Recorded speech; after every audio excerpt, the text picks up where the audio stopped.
যে একদম সঠিক। ব্রাহ্মণের এত বড় সাহস, সে আমার সাথে ছলনা করে।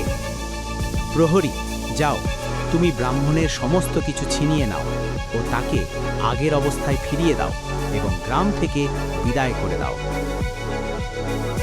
জো হুকুম মহারাজ, আমি এক্ষুনি যাচ্ছি।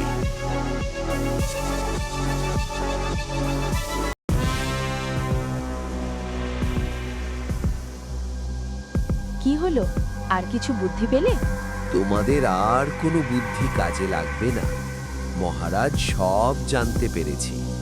মহারাজের আদেশ ব্রাহ্মণ ও তার স্ত্রীকে গ্রাম থেকে বিদায় করতে, আর হুকুম পাঠিয়েছে এবং তার সকল সম্পত্তি ছিনিয়ে নেয়ার আদেশ দিয়েছে। ও বাবা, এবার কি হবে আমাদের? আমরা তো পথে বসে যাব। মহারাজের আদেশে ব্রাহ্মণ ও তার স্ত্রী হতাশ হয়ে তাদের বাড়ির বারান্দায় বসে চিন্তায় হাবুডুবু। তাই তো বলি, অতি লোভ ও অতি চালাকি ভালো নয়। একদিন না একদিন তাকে ফাঁদে পড়তে হয়। তোমরাও যেন এরকম ভুল করবে না বন্ধুরা। দেখা হবে আবার একটা নতুন ভিডিওতে।